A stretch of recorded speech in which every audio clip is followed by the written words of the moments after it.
Good morning, good afternoon, good evening, and welcome to episode 245 of Dude and a Monkey. My name is Ian Loring, and as always, I am joined by Matt Foster. Hello, everybody. So, you join us. Let's record this point in time in the kind of the I suppose the middle-ish of Snowmageddon in the UK. Sorry, I'm just getting. I've got a 4-pack of Joker IPA, which I don't think I've ever had before. I've had that. It's quite nice. Yeah, the Sainsbury's. I left work, right. So my work today, we're closing the office at 2. If you're worried about getting home on the train and whatnot, you can leave earlier, but you have to make the time up. And I was like, all right, well, I've been in since 8:30. The trains are starting to look sketchy as fucking shit. It's 12 o'clock now. We're closing the office at 2. I haven't had a lunch break or any kind of break. And I was planning on coming in early next Wednesday for something anyway. So I'll just do that. Yeah, that's fine. All right, see ya. That was basically it. It's like I'm not getting stranded in fucking Cardiff. So bye. Which is, and fair play. They were like, yeah, do what you got to do. Other people left earlier than I did. I suck it out a bit more. Other people left later than I did. But, I wasn't one of the, like, okay, I've been in for half an hour. Oh, people are going, right, I'm off. I didn't do that by any means. But anyway, so got home. It was like, well, shit, what do I do now then? I got home way earlier than I thought I was going to. I know, I'll go shopping. So I went to Sainsbury's and like their beer section had like completely changed and craft beer had a fucking presence. It does now, doesn't it? Apparently as well, I was talking to somebody who I know who is a buyer for Sainsbury's, and they were told. I mentioned it to her, and she said, this is the start. She said, by the end of this year, said our craft section and our ale section is going to be the same size, if not bigger, than our standard beer section. So it's going to make up like half it. She said, we are well behind on where we should be on this. Good. As a Sainsbury's, a supermarket like Sainsbury's and the way it pitches itself, said we should have been at the forefront of this. And when Morrison's and Asda are better than we are with it, there's something wrong. Asda are fucking amazing for craft beer. Asda are really fucking. If I could stand going into an Asda, then I'd be all over that shit. But if I want like the Brew York stuff, which is they do at Asda, I have to send Becky in because I can't go in.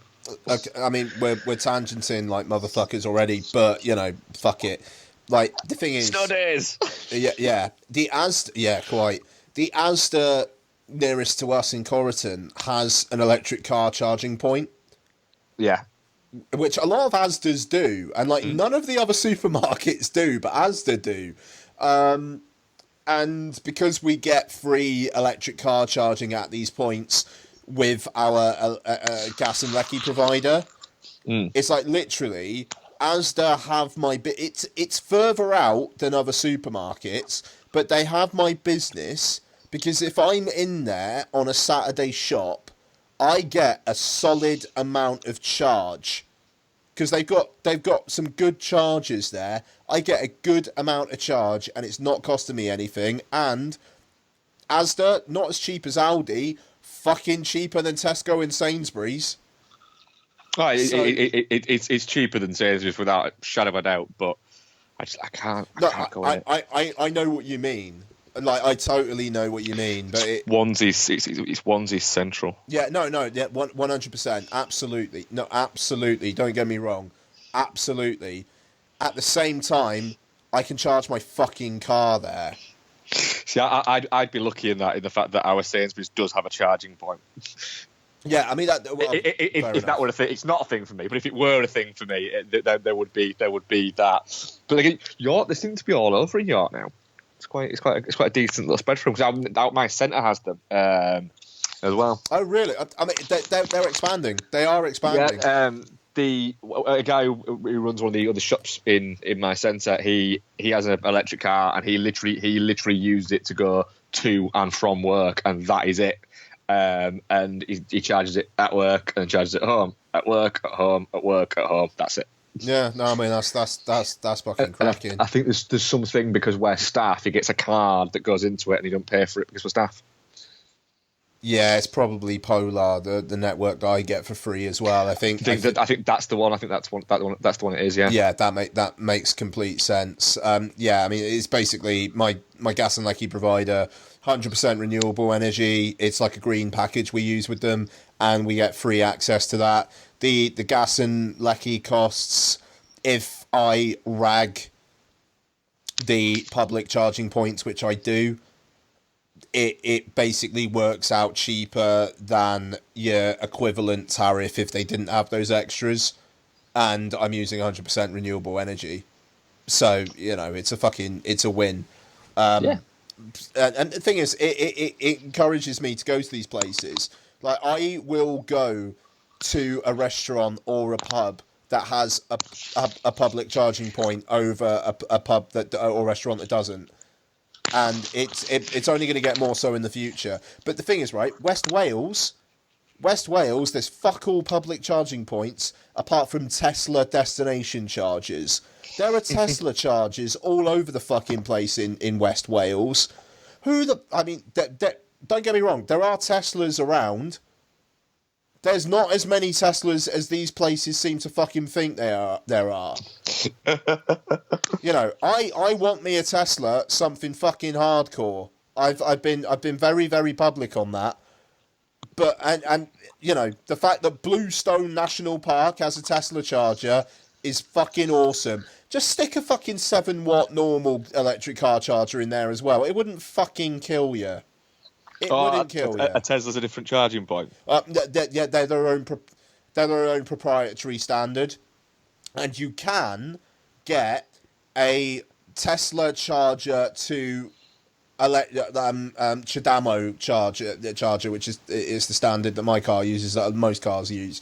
You can get an adapter, but then it's kind of then a moral thing, because basically you're getting Tesla's electricity for free. Yeah. And even though then it's like, well, who's actually paying for the electricity? Is it like, did Tesla install the chargers for free for almost like publicity? But then it's like the sites that it's a little bit funky there. I have seen a Renault Zoe charge in the Tesla charger in the car park in Cardiff before, and with the adapter. And I have thought to myself, I wouldn't mind getting one of those adapters. Costs about £200 though. So, and do I really want to be the cheap motherfucker charging my Nissan Leaf on a Tesla charger? Am I better than that? Yes. I am. So, what were we talking about? So, yeah, Sainsbury's got Joker IPA. So, Snowmageddon. Mark, you got off work early as well. I did indeed. I work in a shopping centre whereby if they close the shopping centre, then my company would be able to claim back insurance for the day. So for profits lost for the day. For the whole day? Yes, nice. You get claim back for the whole day. So they never close it. They never close it. The only time it's been closed is when literally the highways agency come in and say, we're closing it because it is dangerous to drive here. Yeah. So we are having to close it. That has happened once. And my shopping centre's been open 20 years nearly. So literally a few stores didn't open. You're also, they can fine us if we close early, or if we don't open. A few stores didn't open. Stores were told that essentially that we could be fined if we closed early, and then more and more stores started to drop, so they're going. I've had to send somebody, the guy that was in with me, home because the buses were stopping. Yeah. I told the other guy who was coming in to not bother coming in because I wasn't sure about what was happening. Mm-hmm. So they're going, everywhere seems to be closing now apart from me. Yeah. Don't really know what's going on here. And then someone from the security team came in, passed me a sheet and said, if you do decide to go early, stick that up in your window. I was like, okay, so put that to one side. Rang my boss and said, look, this is the situation. He went, right, what time's everyone going? I said, we're on a severe weather warning from 4 o'clock. I think everyone's going sometimes between 4 and 5. And what time's it now? So it's 5 to 4. He went, yeah, close up, mate, go. Nice. I said, I'm not ringing to say, can I close up and go? And he went, no, but because you're not ringing it to say, can I close up and go? You're ringing it to say, look, what do you want me to do? It's up to you. He said, is a question. He said, but if I was you, it's 4 o'clock, stick your sign in and get off, mate. He said, I'd prefer you to get home in one piece and not be stranded up there and not have a perilous journey home for the sake of you standing there for another 2 hours or 3 hours or 4 hours. Yeah, I mean that's it, innit? I mean, God knows what's going to happen tomorrow morning, because the train line is, like, judging by the amount of snow that's come in the last couple of hours, and it's, if anything, it's set to increase overnight. The train line's going to be completely blocked tomorrow morning. And well, that's it. It's with us. It's not where we've not got snow forecast again until late tomorrow, and then quite a bit Saturday. But the wind and temperature, the temperature's going to get down to like -6, -7, and the wind apparently is going to be very high. So yeah. it's more that's the problem here. But in saying that, I've just had a message off my boss, not my boss, not even my boss, the owner of my company has just messaged me saying, look, thanks for fucking sticking it out, and you know what, if you've got to get in late, you've got to get in late, and if you've got to go early, you've got to go early. I prefer everyone gets there safe. He said, for Christ's sake, we're selling t-shirts and jeans. We're not we're not selling essentials. Yeah, I mean, that's it. It's just, the thing is, it's like most of the people in my department don't work in Cardiff. There's like a lot of people who train in and like the valleys, like they've said this afternoon, like communities could be cut off for a couple of days, like straight up cut off. That's it. Yeah, I'm not too bad here, but with where York is, there are little pocket like hamlets and villages and things all around it where just gritters and anything just don't go. So I've got one lad who literally he cannot get. He said, I can see out my bedroom, I can see that the roads are clear, but it's a mile and a bit getting out of here, and I can't even get out of my driveway. Yeah, it's something else, this, isn't it? It's been weird. We're not used to it. No, for all Americans, we're going, what the fuck are you guys talking about? We're terrible at weather, because normal British weather is name a season and add the word rain. So summer, but a bit rainy. Spring, but a bit rainy. Winter, but a bit rainy. That's usually our normal thing. So if it gets too hot, we all go, this is fucking terrible. Why is the earth burning? And if it rains, in York, we're just underwater pretty much instantly. And then if it snows, literally everything just goes, we cannot cope with this. Yeah, I mean, it's I don't know. It just, this is unique. Like, I don't remember it ever being as cold outside. Like, because I've been living in or around cities for like the last 15 years. I don't remember it ever being as cold outside as it has been the last couple of days. No, well, I was talking to somebody who works the store next door to me today, and saying all these people keep saying, "Oh, it never used to be like this when it snowed. We did all this," and it's bollocks. It used to be literally, if it started snowing, everywhere just closed. It was just a thing that happened. Everywhere closed, and people just didn't go out, and that's what happened.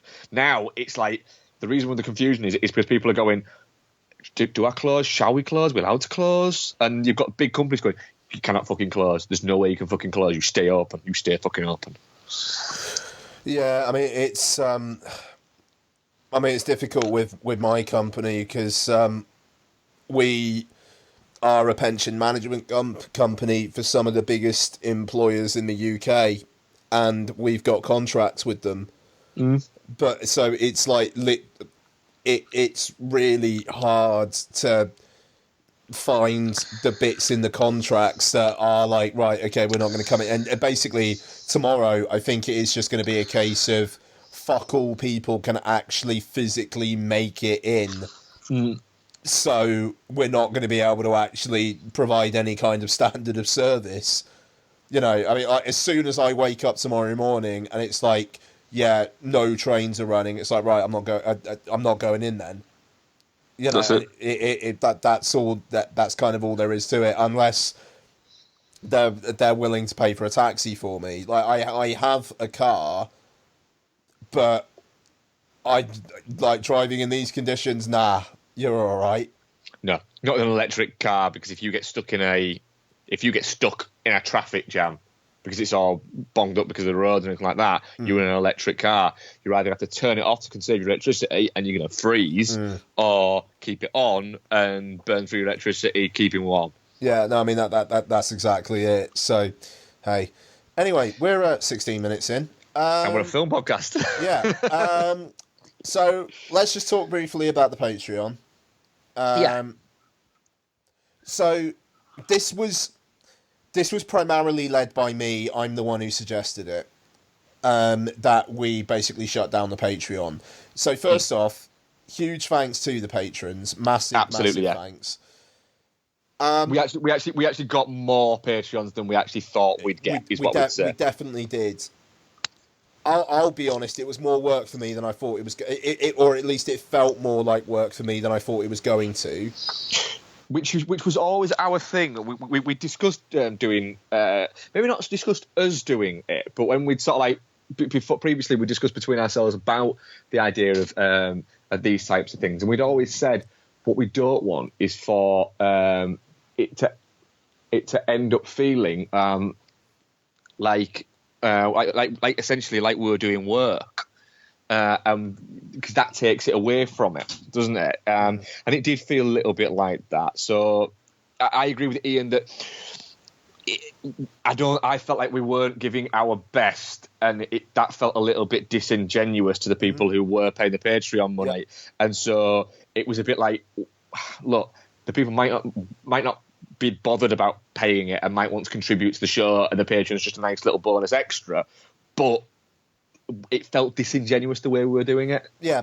No, I think that's fair. So Mark came up with a fantastic idea that if we do any extra content, that we basically release it ad hoc and then just say, right, one-off thing, you can download the MP3. Yeah, which I think suits us as a little bit better. Because yeah, it does. Yeah, because the other thing was we both.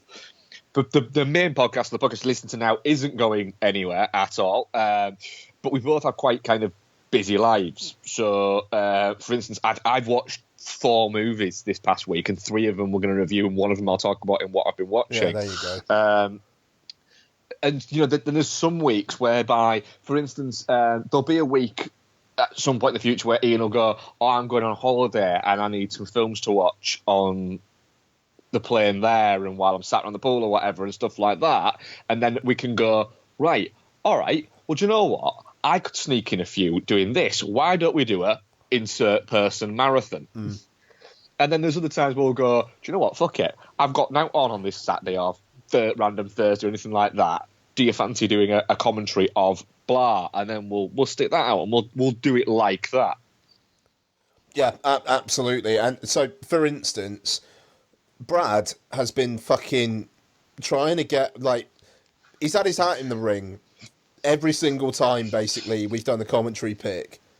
For some reason, for the remains of the day. Yep. And he said he'll pay for it. We'll do that.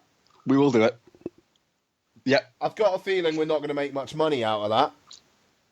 But, you know, it's fine. So basically, for those who listen to Film Junk, I'm going to try and set it up in a similar way where it's like setting it up on Bandcamp. Because you get the Bandcamp ad, you can download it as an MP3, but you can also listen to the stuff in-app as well.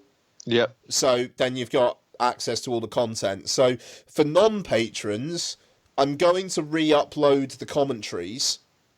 I'm pretty sure I've still got all of them. Hopefully, touch wood. I'm pretty sure I do. So people can buy those commentaries, and instead of paying the $2.50 a month, £1. Yeah.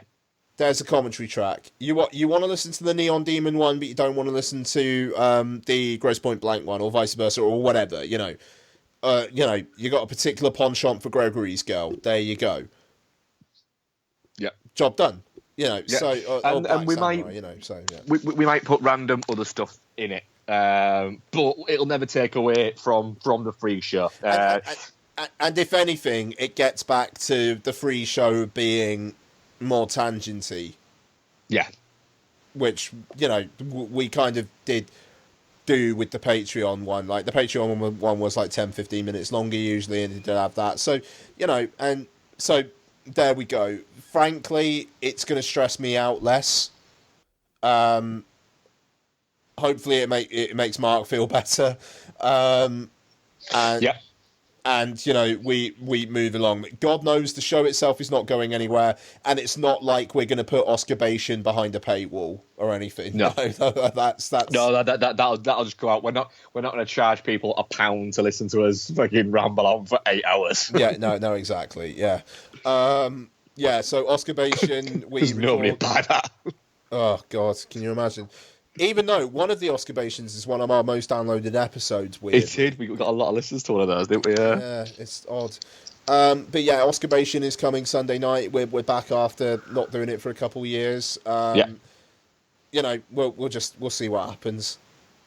So, what are we covering this week? Jesus fucking Christ! Right, it's a triple banger as well. It is indeed, yeah. So we got Lady Bird, we've got I, Tonya, and we've got Mute. We'll do a little bit of what we watched by the sounds of it. I don't think I've got too much either, to be fair. I've got one, and it's in preparation for Red Sparrow. Nice. Okay.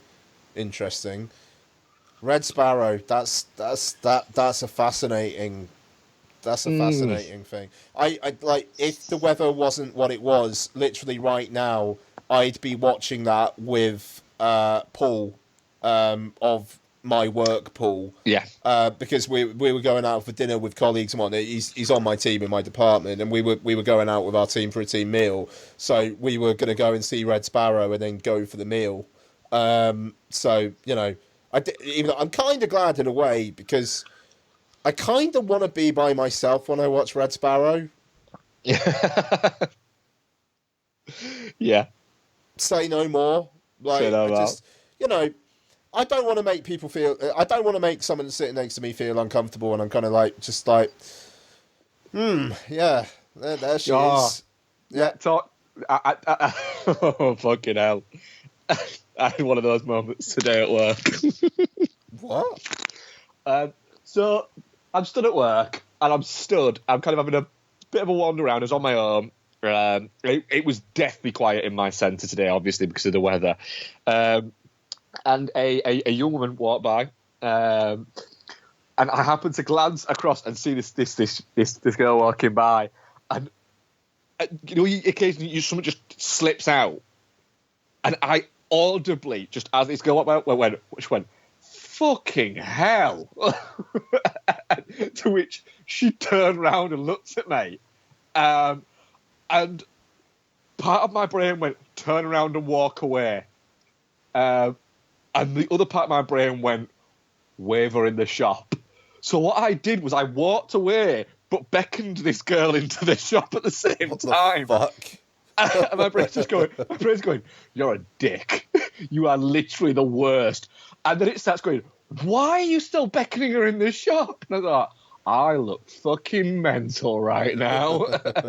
And then she started to come into the shop, and I noticed that she had a badge for one of the other stores in our, what is it? And I thought, this is my out. I can say to her, "Oh, out of curiosity, what are you guys doing today about closing?" And so she went like that, and she came in and she went, yeah. And I was like, "Oh, you're from," I won't say the name of the shop. And she said, yes. I said, what you guys are doing today? What's Becky, the manager of the shop, wanting to do? And she just went, "Oh, well, I'm just going around kind of getting a feel for what everyone else is doing, to be honest." I was like, all right. So I went through that with her. And she just went, "Out of curiosity, did you say fucking hell?" Before I came in here. No. I was like, "Oh, I remembered something that I was supposed to have done." Nice. So she went, fair enough. Then walked out, and I thought, very good. I might go and try and work there, or not. Actually, I might get wrong. Very good. No, if you say like, if you come up with something quickly enough, I think you get away with it there. Yeah, it's like leave it a further beat, and you're fucked. Yeah. Yeah, I got that smooth. Once I started talking, I was all right. It was the whole bit before where I did the creepy beckoning. Yeah, nice. Come in my store. I have puppies and rape. Puppies and rape. Yeah, puppies and rape gets through a lot of things. That. Very good. Strong. Right, trailers. Do we have any? Wreck-It Ralph breaks the internet, if they called it something like that. Yeah, Ralph breaks the internet. I'll watch it. I'll watch it, but it looks a little bit like you're going a little bit too far here. Yeah, I mean it's kind of slightly the Emoji Movie. It does look a little bit like the Emoji Movie, doesn't it? But you know, like apps games. What was quite cute about that? Yeah, was the fact that it was arcade-based games, so the actual scope of what you could have was dive down. Once you open it up to everything, you start opening it up to gimmickry and sponsorship. Yeah. So yeah, quite. It's yeah, I don't know. We'll see. I like the bit at the end with the pancakes and the ice cream, and like just the feeding the cat the pancakes, and then it exploding on the kid's iPad. I thought like, that was pretty solid. I like the punchline there. It was a strong punchline. I don't know. It's just weird because like Wreck-It Ralph, it was good, but it doesn't really feel like it's one of those beloved Disney animated films. No, it doesn't feel like they need to give it a sequel. No, it's odd that it got a sequel. But you know, I fuck man, like Lottie's gonna be all over it. Like she will be all over it. Like she watches a lot of Let's Play shit on YouTube now. Yeah. And like if they've got any of those people in it somehow as like voices or something like that, she'll be fucking straight in it. Like it's like she's crazy, man. She'll watch Let's Play stuff on Super Mario Odyssey, and then she'll be like, right, Daddy, let's play Super Mario Odyssey, or she'll take the controller off me and she'll fucking do it. It's a different way of learning. It's I don't know. It's odd. Like it's weird, man. Like she's turning into a proper little gamer, and it's like I'm not that. Nice. I'm not that much one of one, and it's like what? How's this happened then? It's the Switch, man. The fucking Nintendo are back, and they just do shit to kids. Like fair play. Like the fucking Super Mario movie that's been announced. All right. Have you heard about that?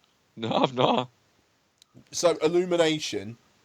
Illumination are doing it? Yeah. Oh. Like Shigeru Miyamoto's a producer on it, and the head of Illumination is as well. They want to get it out before the 2020 Tokyo Olympics. It's all CG. It's not going to be any live action bobbins. That film, I would not be surprised if I have to see that with lots at least 5 times. You better hope it's fucking good then. Oh my god! Like oh god! The amount of time you know Bolt, that John Travolta voiced. Oh yeah, one from Disney. Yeah, she's seen that fucking thing like 15, 20 times. Like just the idea of a dog that's a superhero is just the best thing to her. Kids, man, like kids are a fucking ball ache, but they're awesome. Like just to be able to be like, yeah, the superhero dog film. If I watch that, that's gonna make my day. That's all I need out of life. I don't need to fucking engage with people on Twitter about bollocks. I don't need to post fucking selfies. I just want to watch a dog be a fucking superhero. Daddy, do that for me. I'm happy. It's gonna break my fucking heart when when that stops. Then they get new ways to piss you off. Oh yeah, no, I don't doubt it. I don't doubt it. And that girl fucking annoys the shit out of me every day in respects, but she's also amazing. So hey, that's kids for you, mate. Yeah. Anyway, trailers. Anything else? No, nothing from me. All right, let's get this done then. We're 30 minutes in. I don't know why I keep on time checking. Right, what should we do? Do you know what? I'm gonna take a steering the ship decision here. Go on then. What was that other thing you watched? Constantine. Francis Lawrence. Okay, how'd that go? Well, the thing is, I actually remember having quite enjoying Constantine. I watched it in the cinema, Yes. and I owned it on DVD, and always remember quite enjoying it. Really, to be honest, but I remember it didn't have that kind of reputation. A lot of people didn't get on with it, and I'll be honest, I didn't give a shit at the fact that that they changed John Constantine essentially to be a different type of character. He was no longer 6'7" tall or whatever he was supposed to be, or something like that. It wasn't blonde or something like that. It wasn't it? I didn't give a shit about that. So it was quite interesting to go back and sort of rewatch it, because I was quite worried that actually I was going to look at it and go, yeah, I was wrong. This is shit. But then, yeah, I still really enjoyed it. There's a lot of interesting shit going on in Constantine. There's some really nice visuals. It's a fun story that kind of doesn't it's a superhero. Well, it's not a superhero film, but it's a comic book movie that doesn't try and tell an origin. It just introduces this character, and in some big ways, literally explains his origins and things like that. But then it just gets on with telling this story that it's telling, and it's an R-rated comic book movie, or it's a graphic novel more than a comic book, but it's got that to it. Keanu Reeves is very strong in it. You've got Rachel Weisz there.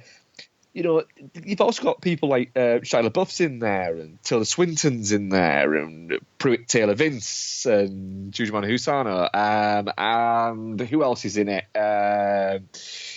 Peter Stormare as the devil, playing an unbelievably creepy the devil in it, doing there's a fantastic kind of like exchange between them two, and the way that it's shot by Francis Lawrence is really. It's not just straight up. He's doing sort of camera tricks, but not like spinning the camera around or anything like that. It's all positional tricks to kind of to take the frame and go, right, I want to use the frame. So I want to put, rather than spinning it round these guys and doing all these tricks that we can now do, what I'm going to do is I'm going to set it up and I'm going to frame it and go, right, well, that's my frame there. That's my frame there if I'm using this camera, and if I want to use that camera, I can, but I'm going to use these two cameras, one there, so I've got them side on, and one so I've got them facing each other. So another two cameras there. But I'm going to let the actors use the screen and fill the screen. And so it's all on movement, etc. And it works so well, and it's quite nice the fact that we've become that used to quick edits, and we've become that used to the camera moving around all the time, that it's nice when it's not. And it's just there, and you're going, all right, so it gives you time to pick up and go, the production design on this is fantastic, and there's all this shit going on. It's weird, and it's a little bit ickier, but it's got a great fucking story to it. And I was really quite taken with my rewatch of it, to be honest. Nice. Okay. But it holds up, and it made me go, do you know what? It made me look forward more to Red Sparrow, and I'm actually quite looking forward to Red Sparrow. But it made me go, do you know, yeah, all right. It's not that he's crap, and I just happen to kind of enjoy Constantine because it's an occult movie, and I quite enjoy occult movies. There is some interesting fucking visuals going on with this. Nice. Okay. All right, that's better than I thought it would have been. Was that on Amazon Prime? It was, yeah. Yeah, nice. Okay, But very good. I mean, there is also, to go over the bad as well. There is, fucking hell, what's his name from Bush? Gavin Rossdale. Oh yeah, that's right. Yeah, and he's fucking awful. But it's kind of, I like the fact that he's shitting it, because if he wasn't shitting it, he'd have been in more, and nobody needs that. But yeah, it's one of those things. I'm often quite comforted when musicians are actually crap actors, because I do feel sometimes like, unless you're a particular kind of person, like for instance somebody like Bowie or Tom Waits and people like this, where it feels more natural that they do all these things because they're a performer more than just a singer or whatever, or an actor. I'm not a big fan of actors becoming singers. I think, no, you've got this. Don't dick about and do that. However, I have seen people like Steven Seagal, and I've seen Kevin Costner's band, and I've seen I even saw fucking Russell Crowe's band years ago. 40 odd foot of 60 odd foot of grunts. Yeah, I saw them like in 1999. So I'll go and see all of those. But that's just, it's a bit like watching them have their moment, and you can tell that the most famous, the actor in it, or the famous director or whatever, that's the guy who's funding this tour. Yeah. But I'm not a big fan of when you've got them that try and fucking juggle it. It's like, pick a fucking side. Do you want to be an actor or do you want to be a musician? Fuck off and do one of them. But don't fucking try and constantly do both, because you're just going to bore me. Yep, fair enough. Yeah, but I agree with that. Yeah, there's some interesting shit going on in that, and I must say I actually really quite enjoyed it.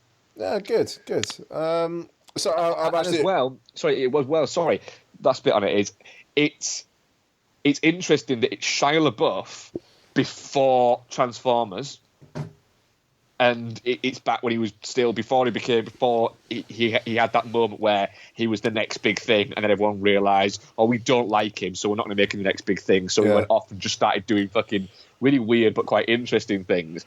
And also it's Tilda Swinton before she became Tilda Swinton as such.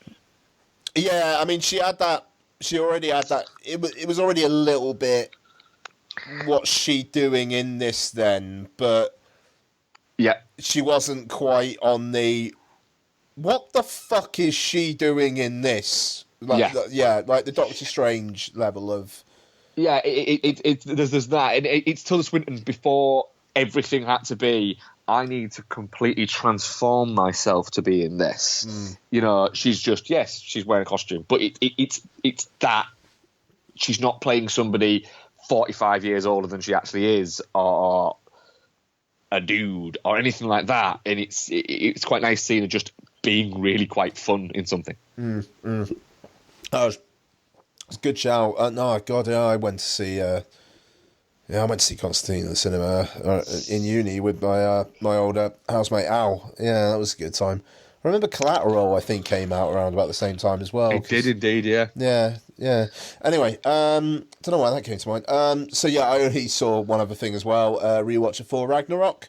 Oh yeah. How did that go? Yeah, well, actually, yeah, I think nothing holds up. It's funny. It's a one-off, odd little trinket in the MCU.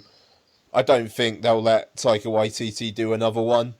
Like, just because I don't think that I don't think they'd go this. I don't think they need to. No. Whereas with James Gunn, because that's an interesting thing that'll come out in Infinity War.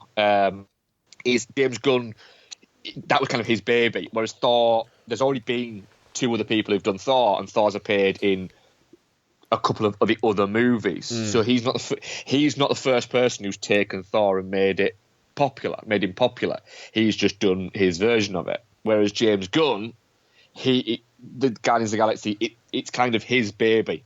He's a big reason why people give a shit about those characters, which will be interesting to see how somebody else writing them works in Infinity War. Yeah, no, quite. Yeah, that's a good point. I'd imagine Gunn's probably had. I'd imagine, yeah, that he'll maybe not have a writing credit, but he'll definitely have. He's had a look at it. Yeah, they've given him it and gone, right, what do you think? And he's gone, well, I think he won't say this, and maybe if we tell this joke instead and do this and do this and do this, and that's what I think. That's what I think the characters would do. But you do what you're going to do with it. Because he's very protective. Because I know when the Guardians of the Galaxy video game series, the Telltale thing came out a couple of years back, he was just like, yeah, they look like my Guardians. They're not my Guardians, because he didn't have anything to do with it. So yeah, you do get that sense. Oh, and fucking. Wasn't Mark Hamill casting Guardians of the Galaxy 3 this week, or have I just fucking hallucinated that? I think there's definite talks for that, yeah. Which is really quite interesting. Yeah, why the fuck not? Go on then.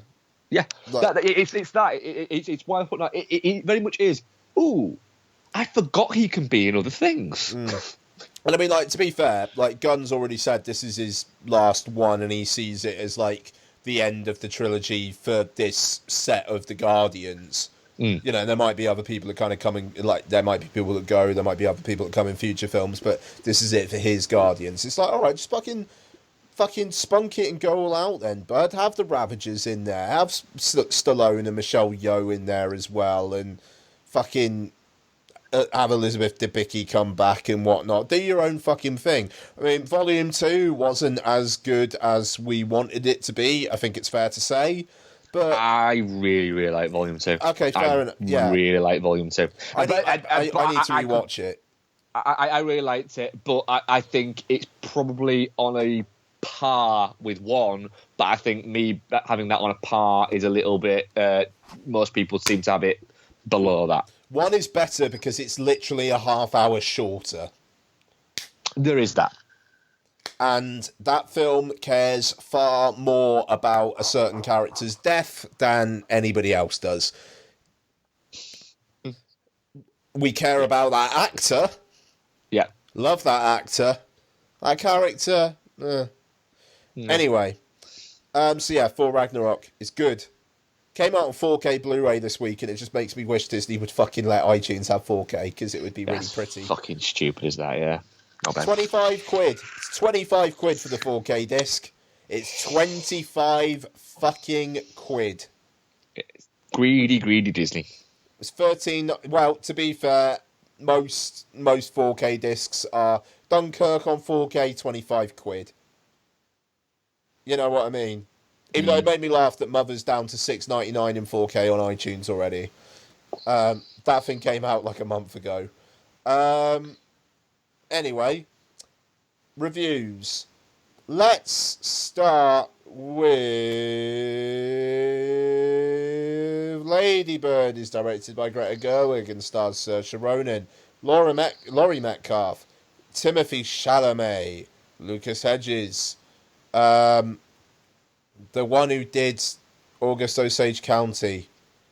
The man. Tracy Letts, that's him.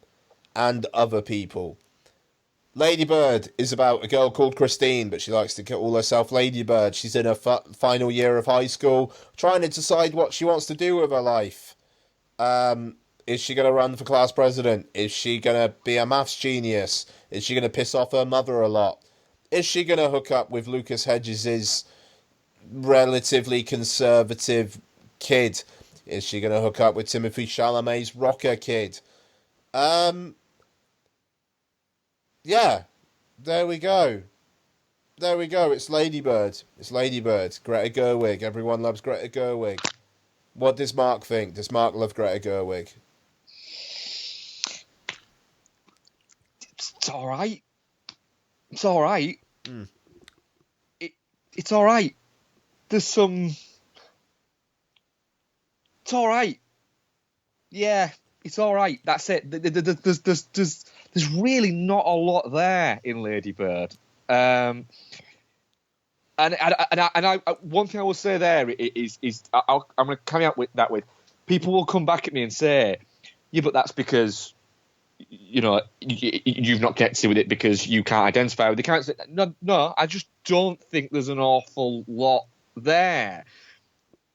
The majority of the performances are solid, are really quite good. Some of them are quite poor, to be honest. And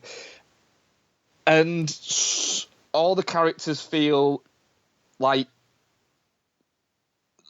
a bit cliche characters. It suffers a little bit from being one of those films where I really didn't like the lead character at all. I thought she was everything that her mother keeps on telling her she is.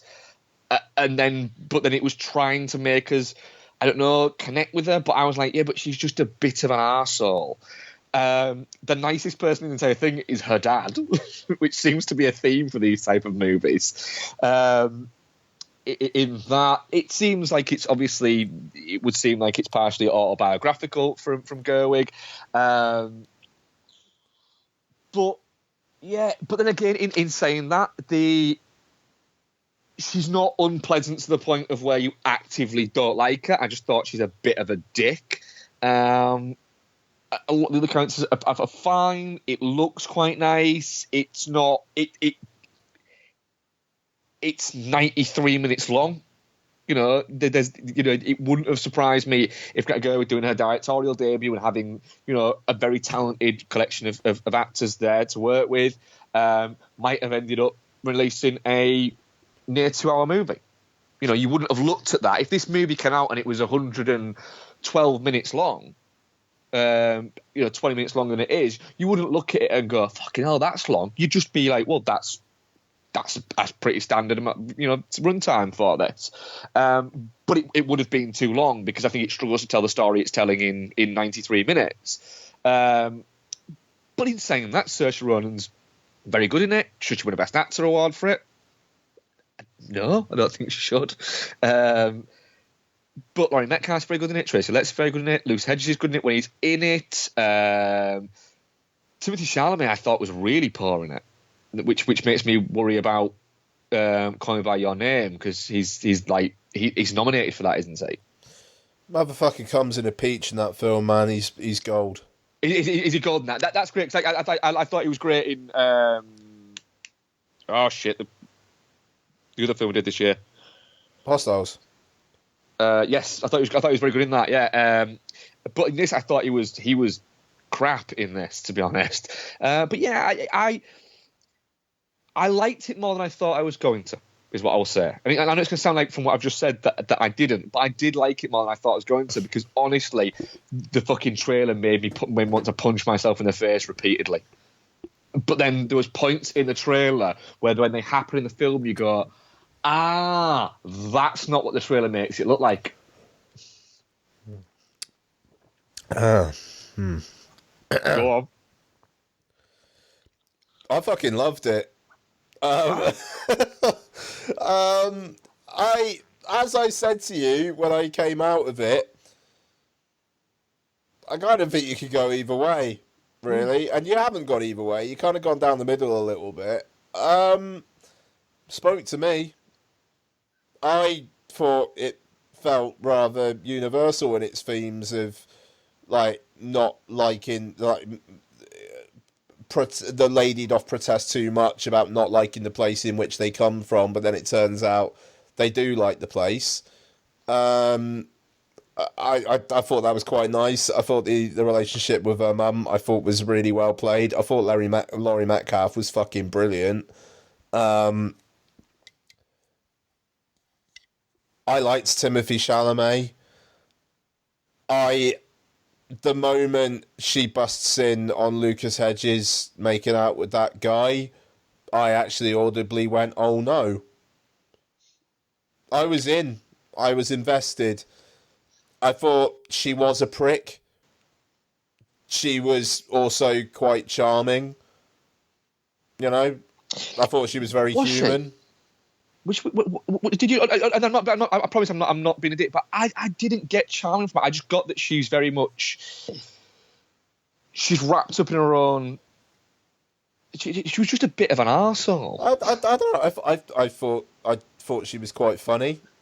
The whole kind of like, Lady Bird, is that your real name? Is that your given name? Well, yes, it was given. It was given by me. I don't know. Yeah, that really made me want to fucking punch her in the face. Yeah, I mean, this is you know, this is one of I think this is the key difference. This and your penchant for erotic thrillers, I think, are the key differences with us. Where I don't know. It's like these particular. It's like Wes Anderson stuff, or Noah Baumbach actually is a better comparison, which is kind of apt, I suppose. Yeah. But I get on with that stuff more, and I got on with this more. But it doesn't seem like you hated this. It doesn't seem like you hated this, but it doesn't seem like this was in the realm of Noah Baumbach for you. Oh God, no. It's I didn't dislike my time with it. I just it finished and I thought, that was all right. That was fine. I don't see how it can be thought of as more than fine, but it is fine. But then again, it didn't connect with me. Yeah, if it does connect with you, then films move further up from being fine to what is it? For instance, is Becky can't stand Pretty in Pink, and I cannot understand how she doesn't like it. And it genuinely baffles me, but it just doesn't connect with her. And I look at her and think, but you're a girl. I mean, that's the thing. It's like, in all sincerity, Donna with the Legally Blonde films. It's like, and like a lot of people have an awful lot of time for those films. I like the Legally Blonde films. I'm with Donna on this one. And I mean, like, to be fair, it's my seething hatred of Reese Witherspoon, despite the fact that Wild was in my top 10 in that one year. Because that film is fucking brilliant. And Reese Witherspoon cannot be denied in that film as much as I would like to. She can't. And yeah, and Laura Dern as well. Incidentally, it is Laura Dern, isn't it? Yes. Yeah, it totally is. It did connect with me, and I think that there might be an aspect to the fact that literally the year she went to uni was the same, or college was the same year I went to uni. Could be, yeah. And I completely admit that. But then I kind of got out of my head a little bit and thought, well, no, this isn't... It was like, it was connecting with my experience, but it was like, but this isn't my experience at all. I'm not a fucking 18-year-old girl.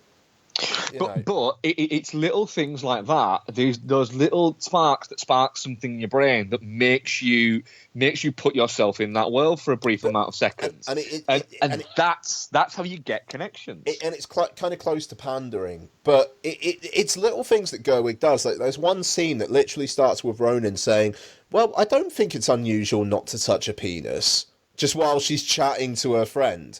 And then that's never really commented on. And I don't know. I like that moment. But also, she has sex with Timothée Chalamet, and it's like I wanted my first time to be special. You know, like what first times have the girl on top? You know, and there are little moments like I actually think it's actually quite a well directed film in the sense, like I say, she's had the control to go. No, this is the amount of time I need to tell this story. And just there's some nice shots in it, and it's got a really pleasant pace to it, and things written.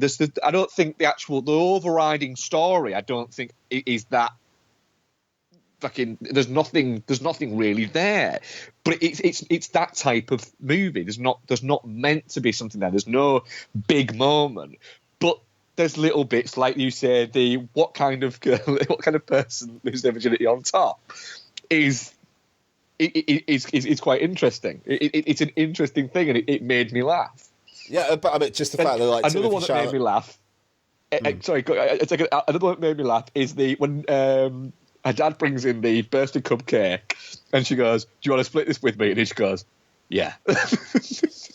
Oh yeah, no, that's great. No, but I mean, it's just like the way that like it's like two pumps and Timothée Chalamet's done basically, and then he's like, "You're gonna have so much better you're gonna have so much better sex. And it's this weird fucking like self-reflective thing where he's just like, yeah, I kind of know I'm a shit fuck, but you don't know any better, so I'm gonna say this to you just kind of to make you feel better, even though, you know, it's odd moment, and I like that. Doesn't he say? No, doesn't he say there?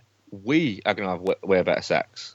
Oh, he might well, but I think that's just him being, I think it's him just thinking that he's going to be able to just fuck her whenever he wants because he's a cunt. Okay, yeah, no, that might. Okay, fair enough. That might well be it. But again, I don't know. That's just like that's. And he fucking does tell her. There. He does fucking tell her that he's not had sex. What? That he's a virgin. Yeah. Yeah, no, he totally does. Well, when they're fucking like making out and shit. Yeah, they're making out there. That door. Yeah. What a prick. Yeah, no, he is a prick. But that, but it's one of those. I mean, shit, man. I mean, like, you might have been the same. I don't know, but fuck, I was a cunt. Like, my year out, I got trim, and I got healthy, and in my first year at uni, I was a fucking dickhead with girls, like, and like I don't think I thought I was as cool as Timothée Chalamet's character did in that film, but fuck, man, I did not treat some girls right. I also did. Some girls didn't treat me right, but it's like that whole kind of thing just felt right. It felt like, yeah, that's lived in. That's yeah. It absolutely did, yeah. And it may well be subjective, but I don't know. It was like, it felt like something. We'll talk about a film later where the director had said they've been wanting to make that film for the last 10 years. And it's a bit like, you've been wanting to make that film for the last 10 years. With this film, I can see Greta Gerwig wanting to make this film for the last 10 years. And yeah, but I think part of that is because I think one of these films versus the other one you're talking about, one of them's a vision, one of them is more a reflection. There's certainly, you get the feeling like some of these things are based on either things that Greta has heard about their experiences or her experiences. Okay, all right. Well, let's maybe do that film next then. And we'll get into it. But yeah, I'll be honest, man. I think this, if this in Shape of Water, if they were in my countdown last year, and this is the fucking annoying thing about not really watching screeners. And to be fair, I was going to go and see Shape of Water at LFF last year, and I had to postpone at the last minute. But like, now, these films will be in my top 10 at the end of the year. If they're not, it'll be a remarkable year for me. And yet, we're talking about them now. And it's having to talk about them then. It's fucking... It's just, what I'm quite glad about is with Lady, but like I say, I actively fucking... After watching the trailer, I was like, oh, that looks fucking insufferable. It looks fucking awful. And I was dreading it. And then I watched it, was like, and the first 5 minutes, I thought, I am fucking hating this.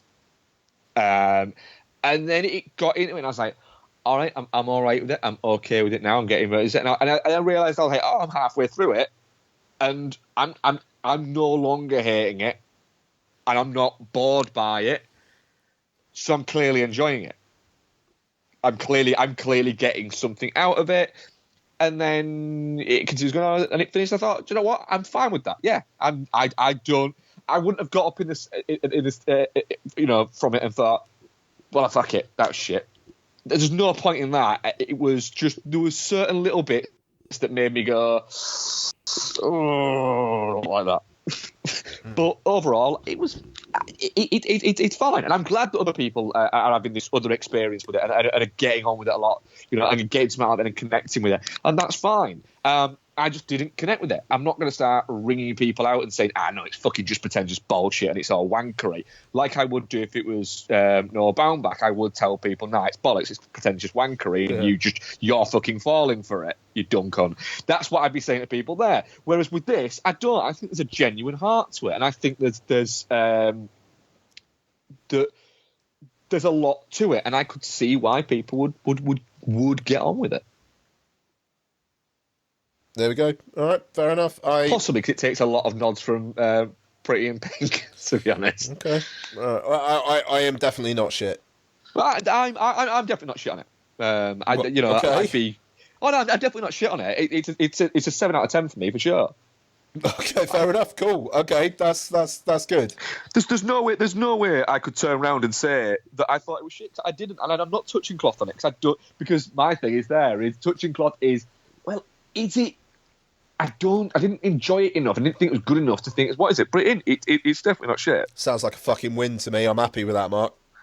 Do you know what? I'm happy with it because, like I say, I was very much, I was worried about this, and especially when you liked it so much, I thought I don't want to come and be a miserable cunt and gush go. No, it's good. You're good. Don't worry. Yeah. So we had definitely not shit. 85%. Nice. Touching cloth 0%, shit 15%, and Geostorm 0%. How many votes? For 13. Okay. So, Mute is directed by Duncan Jones and stars Alexander Skarsgård, Paul Rudd, Justin Theroux, other people. I don't have the list in front of me. Right, so Mute. A man called Leo cannot speak. He is an Amish man. He had an accident in his youth and now he can't speak. He is going out with a colleague in a bar. They have quite the love affair. She disappears. He's trying to find her, and it kind of intersects with the story of two dodgy doctors played by Paul Rudd and Justin Theroux, who Paul Rudd is looking for a way out of Berlin, in which the story is set, and Justin Theroux likes kids. Mark, what do you think of Mute? I really liked it. Okay. Yeah, I really got on with it quite well. Okay. You didn't, did you? I'm not jumping on the bandwagon, on the one. No, I don't think for a second you would. I think it's got some really interesting production design. I think the first half of it or so is all right. To be honest, I kind of wish the story was about Paul Rudd's character, about him trying to get out of Berlin. I can see why on that, and I think it does do that for a little bit. It does go there for a little bit, but then it's constantly bouncing back to the Leo character at the same time. That's the weird thing. There's like it must be like pretty much a half hour, 40 minutes where Leo is barely in it, and it is basically Paul Rudd. Yeah. And then him discovering what's going on with Justin Theroux's character and like confronting him about that. I'm glad Jones got whatever it was he needed to get out of his system. You know, because the dude, fair play, man. I mean, like, his wife was battling cancer, and obviously his dad died. But then he had his kid as well. You know, it's. And I think his wife might be pregnant with the second. His wife is pregnant with the second. Yeah, as well, so it's like Duncan Jones is a very, very rich man, but he never, ever, ever, ever. If you followed him on Twitter, you'd never fucking know it. The dude seems to have a heart of gold, and he is incredibly sincere. And I would love to hear an even-handed take from him, like someone who, you know, was like meh on the film, in like just no bias really, and just what he thought he was doing with certain bits about it. Which is why I think it'd be quite interesting. He has said, because a few people kind of, when he was quite staunchly defending the fact that it's a Netflix movie by saying, you know, they're the people who are giving me the money to make it. Without Netflix, it doesn't get made, and they've been very good with me, and they've been very good with several other directors. And people say, we won't get any features or anything like that because Netflix don't do features. And he has said that he's looking into ways that he can do a commentary for it. Do what Aronofsky did with The Fountain and just record one and stick it on the net.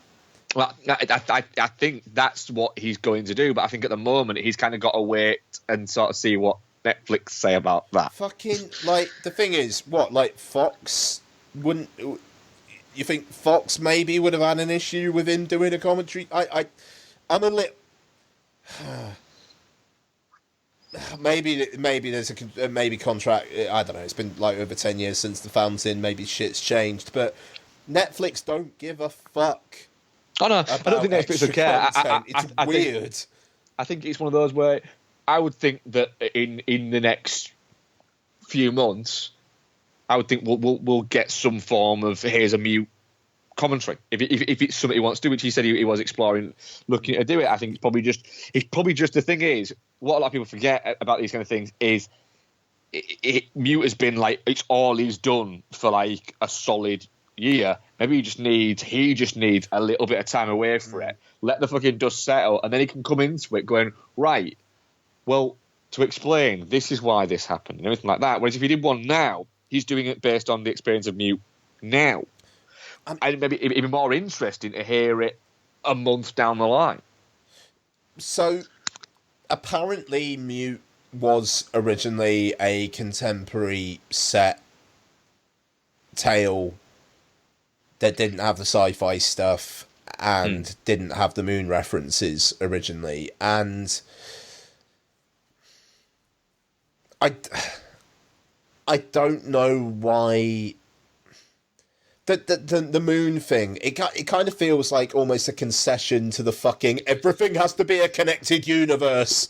There is that a little bit, yeah. Like just the random scene with the Sam Rockwells in the courtroom, and you know, of the Lunar Industries, and you know later on, it's like it's pandering to geekery. It's basically right. Make a clickbait article about that to publicise my film, please. But I don't think Duncan Jones would do that. I think he means it sincerely. I think it's just him being a bit playful. Yeah, and it probably is. But it just I don't know. I was really disappointed by it, and fair play to Curzon for giving this a release in UK cinemas. But it does feel a bit like. Right, if we're going to do the whole, like, Netflix films should be theatrically screened as well, maybe Annihilation would have been the fucking horse to back in that particular race. I don't know. It's one of those things. I'd have to wait and see what Annihilation is. But then again, I'd have actually really quite enjoyed seeing Mute on the big screen. And if it plays, for any reason, it plays anywhere near me, any reason I don't know. It might. I don't know. Okay, dude, sell it to me, because God knows there's enough negativity about Mute on the internet. I'm going to shut the fuck up. Go. I enjoyed the world building within it. That's fair. I like the idea that it's set in an oddity of a place for these type of movies. It's not set in America. It's not set in Japan or anywhere like that. Or even Britain, set in Berlin, which then you've got a nod because obviously you had there must be there's connective tissue. There must be some kind of influence. Berlin's a very specific place to set it in, and David Bowie had a Berlin phase, you know, and he made Christine F and things like that. And so there's that to look at within it there. It's set in a non-specified future there.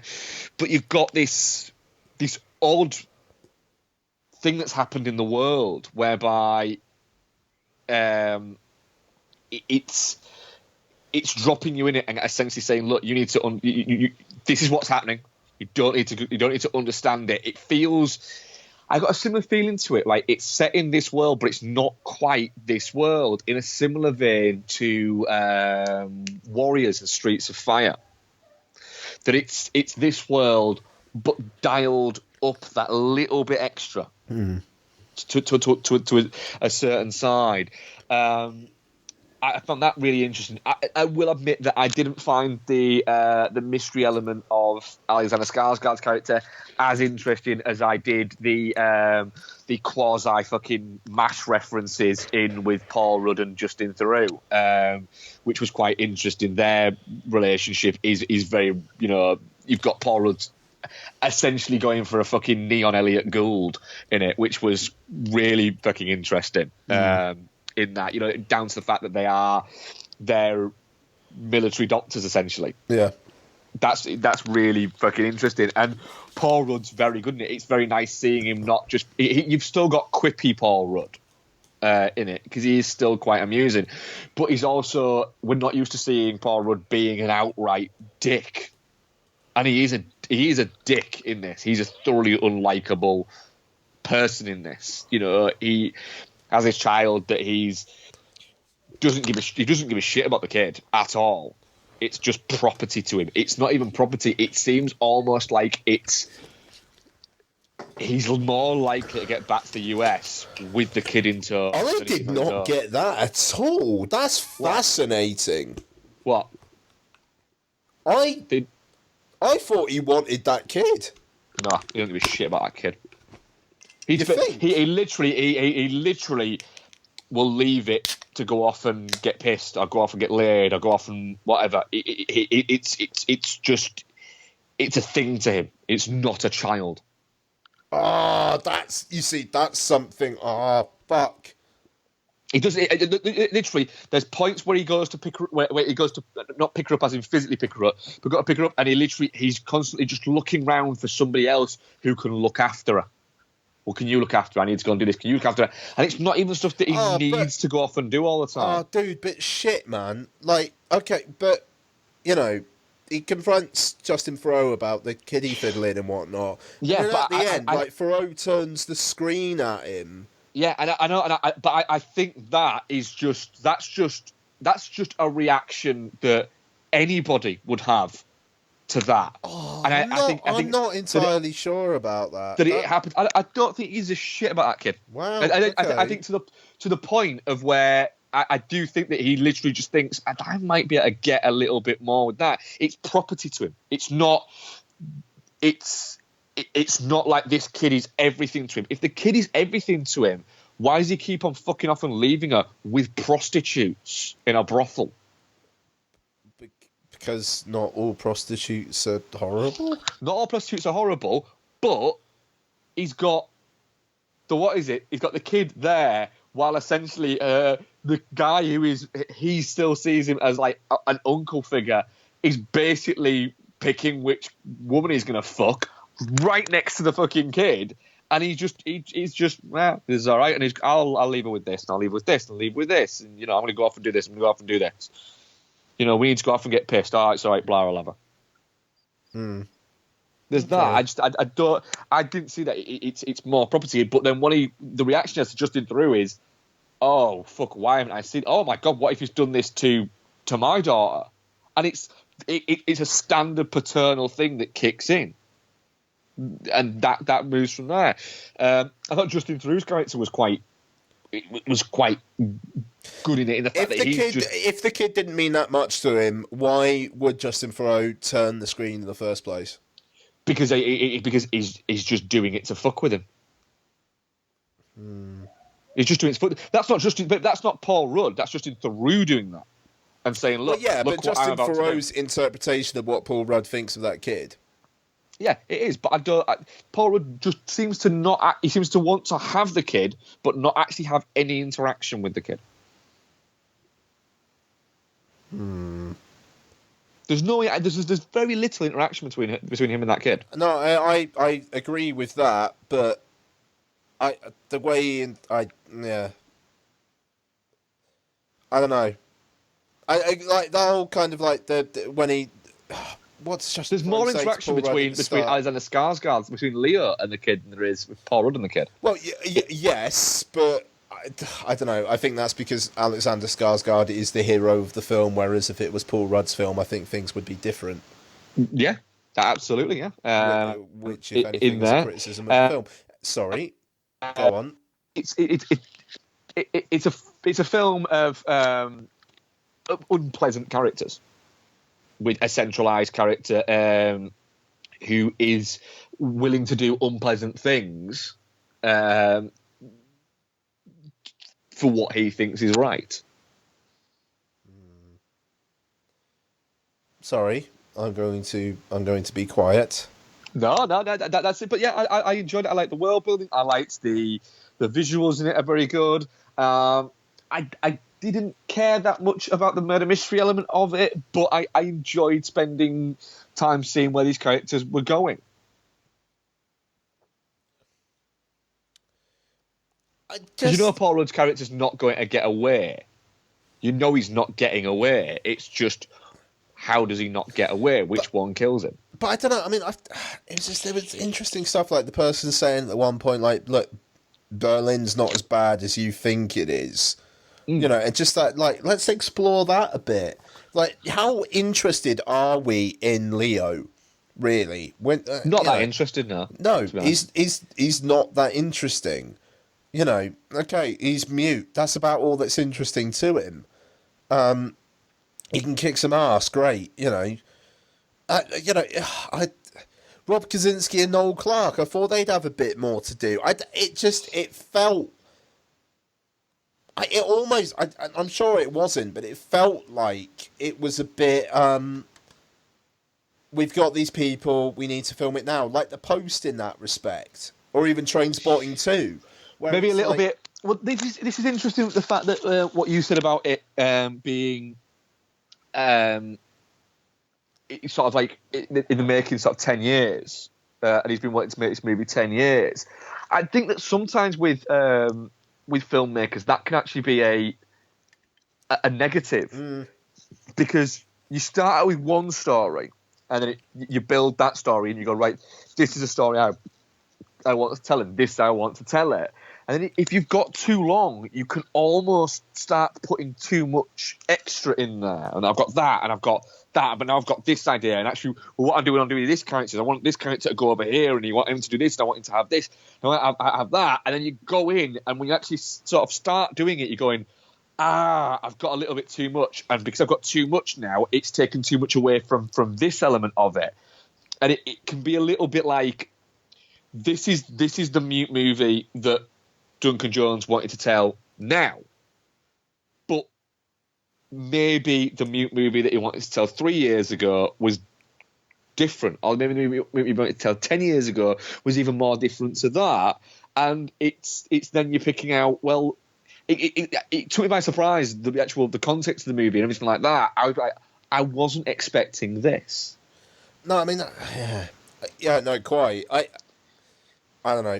I expected more of a neon noir, and it's not that at all. It's if anything, it's I don't know. There's more there in terms of a contemplation on the fact that Leo's moral compass is higher than everybody else's in it, but it's still not. He's not holier than thou, because he's walking around battering people with a bedpost. Well, shit, man. I mean, at the end of the day, fuck. If anyone ever, like, if Donna or like, he ever fucking disappeared or whatever, it's like no amount of fucking jail time would be too much if it meant I got them back. You know, it kind of is that. Yeah, there's a really sweet moment, I think, and we're all spoilers all the time, guys, but it's on Netflix, so you've probably fucking seen it by now. Where he rolls with the little ball that he's been carving. Yeah, because he notices that she's got him on her wrist, and it's there's nice little nods there in it that made me that made me smile. Yeah, I don't know. It's. I'll be honest. I kind of found it a bit of an ordeal. I think it's not. It's not a pleasant experience, and it's not designed as such. It's not a romp. It's actually quite hard and uncomfortable to watch at points. I think. Yeah, no, I think I think it's more.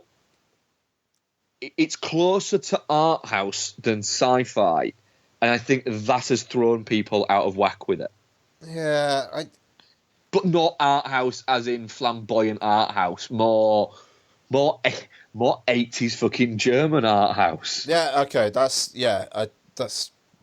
probably fair. I think it shows off Paul Rudd as a very good dramatic actor, which he doesn't get enough chances to do. Yeah. I think it continues to show that Justin Theroux is a really interesting presence. And apparently he's really good in The Leftovers. Apparently he's very good in that, but he's more of a badass in that. But I think it for me, and I've watched, I've not watched fucking shitloads, I don't think, but I've watched quite a bit of Justin Theroux. I think it's the best he's been since. I'm going to throw a really fucking weird one out here, but I think it's a decent enough film. I think it's Wanderlust. Wanderlust, yeah. Yeah, he's really good in Wanderlust. He's really good in Wanderlust. Yeah, he's really amusing in it. A fucking scene where Paul Rudd's talking to himself in the mirror in Wanderlust is very, very. I actually quite like Wanderlust. Yeah. It's a strong, weird little fucking thing. The what is it one? The Wanderlust. His Justin Theroux's character in that when he keeps thinking he's saying things that are current and they're not. He's quite amusing. No, Justin Theroux, solid dude. I don't know. It didn't tick all the boxes for me, but he needed to explore this shit, get it out of his system. He just did Warcraft and probably just needed to fucking purge his soul a little bit. Cool, and fair play to Netflix for footing the bill for it.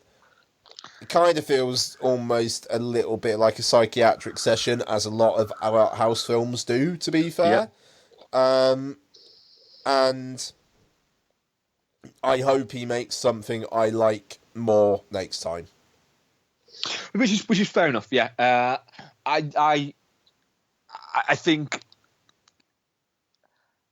people, and not mean yourself, but I think the general, with the way that people have been so erratic about it and so over the top about it, is very similar to, like we were saying, I think on the commentary we did recently.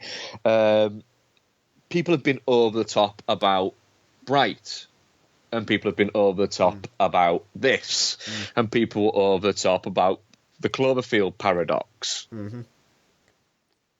It seems like a lot of people are intentionally being snipey about Netflix movies. Yep. And then Annihilation, what they're doing about it is they're saying, well, fuck you, Netflix. I should be able to watch this on a big screen, you bastards. It's like, fucking hell. Do you know what? Cancel it. Yeah. Cancel your Netflix, right? And because Prime are going to do the same thing, fucking cancel that. And I'll tell you what, from now on, you can either watch your movies, right? You can either watch them by waiting until they come on Sky, or you can watch them by buying the fucking Blu-ray, or the DVD, or the Laserdisc, or the VHS, or going to the actual fucking cinema. But while you're doing it, right, could you fucking pay and not just go to fucking press screenings, or bitch that there aren't any fucking press screenings? And you know what you can do? If you can't get one of those, you can go to Choice Video, or you can go to Blockbuster, or you can go to Ritz, or you can go to a Video Man. And oh no, wait a minute, you can't fucking do any of those. It has never been easier to fucking consume movies. Stop fucking whining about it. And actually, do you know what I would say as well? Don't whine about Netflix. Whine about the people selling the rights to Netflix. You're not happy about Netflix having this stuff? Do you know what? I don't think Netflix had Paramount over a fucking barrel saying, give us the rights to Annihilation or we're going to fucking tell people about your mum. Paramount were more than happy to give Netflix the money for Annihilation because they had a really bad year. Oh, thanks, babe. Nice one. They had a really bad year last year. And they didn't want to take a risk. Thank you. They didn't want to take a risk, and they were like, we would like the US distribution rights to this. You could do it worldwide. It's fine. Alex Garland isn't very happy about it. Fair enough. Alex Garland didn't have to pay for the film. Yeah. Alex Garland, you're not happy about it. Cool, man. Raise the financing yourself. Do what Steven Soderbergh's doing. At least Steven Soderbergh owns his fucking failings. You know, we have a lot of criticism. That's it. We have criticisms about fucking Soderbergh, but Logan Lucky, when that didn't make a lot of money, he was like, yeah, we made the wrong marketing decisions. Fair enough. It is, yeah. It's one of those, yeah. And he is, and he's done something about it. And then you've got, Duncan Jones has basically said nobody wanted to make Mute. Nobody wanted to make it. There you go. I see Joel Edgerton's been criticised for coming out and making quite a rational comment about Bright, where he's come out and he's said the problem is Bright. Maybe that it isn't that Bright's shit. It's just that it's not a movie made for movie critics. It's a movie made for fans of movies and everything like that. And people have got up in arms about that and said, movie critics are fans and this is just critic bashing. It's like, no, I can kind of see what he's saying. He's saying it's something that's there to be enjoyed, not critiqued. And I get the idea that everything should be open to being critiqued. That's fine. But not every fucking movie has to have its moral compass, its entertainment compass, and everything set to the barometer of what is deemed correct at this exact moment. No, I mean that's it. We need to fucking chill the fuck out and say, do you know what? Why can't we just enjoy some things? And also, Netflix. My Netflix is $10 a month, and it's Annihilation comes out I think a week Monday on Netflix in the UK. That film is going to be watched by more people in its first week on Netflix than will watch it in its entire theatrical run in the UK. So it's like, okay, you don't get to watch it on a big screen. You fucking bum this film. Do you know what? More people are now going to watch it on their smaller screens. And you know what? You've had to give up the right to see it on a big screen yourself. Right. Do you know what? Stop being so fucking selfish. Can I prove a point here, right? Bright gets released, right, at the cinema. Doesn't get a Netflix release. Bright gets a release at a cinema, as the movie it is, right? And that movie costs, what, $80 million? Right? How much does that movie make at the cinema? Do you think? Bear in mind, it's going to be an R-rated movie. Well, it's a David Ayer directed joint. David Ayer, who, if he's not working in an established property, makes not a lot of money. Let's give him an $80 million budget. Yep. And see how much money he makes. How much do you reckon it makes? Because I reckon it struggles to break even. I reckon it may be at a push with the Will Smith connection, but he's not as big a box office draw as he used to be. Right. That movie maybe sneaks 150 to 200 million, right? Would we be fair in saying that, wouldn't we? Yeah. Right. Netflix announced that movie was watched in the first 2 weeks of it being out, or not even the first week of it being out, 80 million times. There you go. Right. At $10, £10 or whatever, around about, let's call it $10 a ticket. That is $800 million. Bright does not make that money in the cinema. Nowhere fucking near it, right? And I'll guarantee you, half the people who have got snippy about Mute, I would say 75% of them wouldn't have gone to see it in the cinema. Because if you did, then why didn't you go and see Warcraft? why didn't you go and see Source Code? That's a fucking point. That's a very, very, very good point. These people fucking whining about not seeing Mute on a big screen. Where were they when Warcraft came out? Yeah. I tell you what, I was there first fucking morning, 10 a.m. on a Monday, because it released on a Monday. I was there. I was as well. I went to the first screen, and I remember we had a conversation about it and commented about the fact that we were both going to the same first fucking screening. And we were overlapped by about 10-15 minutes. Yeah, it is just a case of fuck off. I understand the experience of seeing something on a big screen. 100%. 100%. Absolutely do. Absolutely do. At the same time, stop being so fucking entitled. Yep. I've watched half, I haven't watched all of it, of that Alexander Daddario and that weird face guy that's singing everything and stuff like that. I watched half of that on Netflix. I haven't watched the second half of it yet. I was too tired, so flicked it off because, you know, it's that type of movie. And it does get you tired, that's fair. Yeah, she does. And do you know what? Had that come out of the cinema, there's no fucking way you're going to see it in the cinema. Even if you'd have said to us, at the end of the thing, when I say, what are you covering next week? And you went, it's a really slow week. There's that weird face guy, Alexander Daddario, in like a time travel movie or something like that. We'd have gone, nope. Do you want to do like a commentary or a retro review? Yeah, but I'd have watched it when it came out on iTunes. So, but that movie will get a lot of watch on iTunes. And iTunes can essentially go, bang, there you go. And I saw somebody saying, iTunes essentially just become like a movie of the week thing. It's like, oh no, that sounds terrible. Was one of those movies Mute? Yeah, shit, man. I get to watch a fucking Alex Garland's new film week on Monday at home in 4K. Yeah, it's great. I'm looking forward to it. And do you know what? I wasn't sold on the trailers for that. I thought it was like, well, that's all right. I'd have gone to see it for the podcast, obviously. Yeah. And I'd have been quite glad to go and see it for the podcast. Yeah. But the fact that I can go and see it for the podcast by going, right, Bex, get drinks. I'm off to urinate. Bang, let's watch Annihilation. That's it. I mean, I don't know. 10, 20 years down the line, I mean, God knows where the world will be there, but I guarantee there'll still be cinemas. It's not killing cinema. There'll still be cinemas. There'll still be Netflix. There will still be Netflix, to be fair, I think.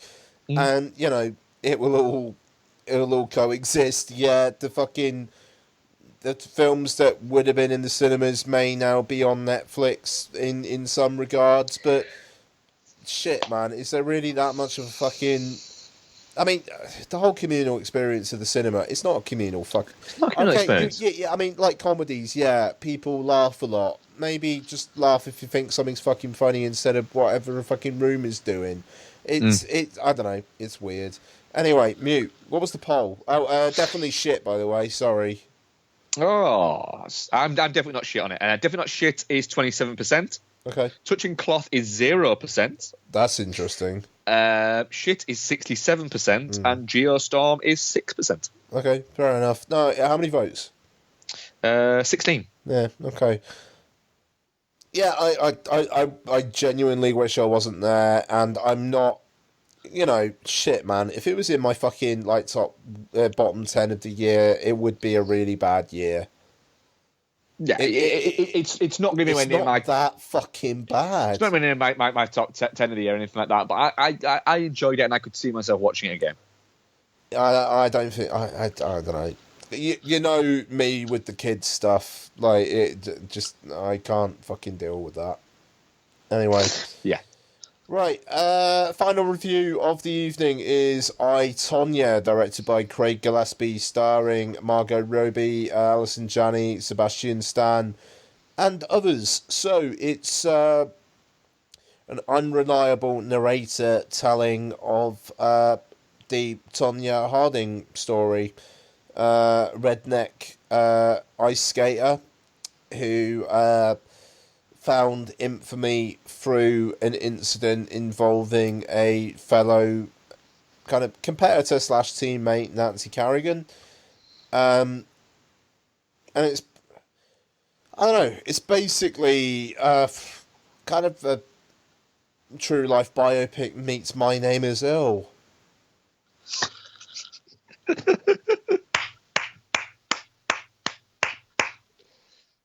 I totally get that reference. Yeah. Yeah. You know, I literally, Donna actually like saw a still of Margot Robbie and it was like, is that her from My Name Is Earl? I really liked My Name Is Earl. I like My Name Is Earl as well. It went a bit off piece in the third series, and then started to pull it back in the fourth series. Do you know a strange fact about My Name Is Earl? Never got cancelled. Do you know why they had to stop filming My Name Is Earl? Because they needed to tear down the set. Yeah, that was it. Yeah. They needed the space for the set, and they literally so they had to just take it away. It never got cancelled. It just kind of they couldn't film it anymore. Yeah, it just kind of ran out. Yeah, no, I remember. Fucking when Crabman was revealed to be like an undercover like DEA agent or whatever it was the entire time. That was amazing. Yeah. My Name Is Earl was good. Anyway. Yeah. So yeah, it's Craig Gillespie. Interesting director. Yeah, he is, isn't he? Yeah, Lars and the Real Girl, Fright Night. I know I'm missing... The Finest Hours. Their Finest Hours, for fuck's sake. And then I, Tonya. And, you know, it's Margot Robbie. First leading role for her. Like, hardcore producer role on this. Like, she basically made it come to life. So, yeah, interesting proposition, this. Mark, what do you think?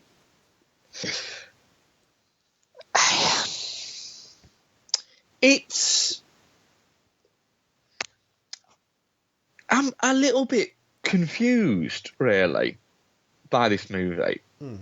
In the fact that it's exactly the movie you think it's going to be. But I mean, I'm right in thinking it's nominated for quite a few awards, isn't it? I want to say screenplay, actress and editing. Actress, screenplay, and editing. Yeah. And it is a very good performance from Margot Robbie, but if she's nominated. Jodie, for fuck's sake! Jodie's nominated in supporting actress, and it is by all accounts probably going to win for that. But that's interesting. I'm interested by that. But it just felt a little bit, is this it? Is there not more?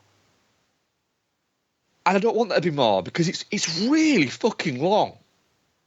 I mean, it's pushing 2 hours. Yep. And it doesn't need to be 2 hours. And it feels a little bit... It sets its stall out quite early on by saying, look, this is a true story of this, but it's been told by people essentially who fucking lie a lot and who are just talking crap.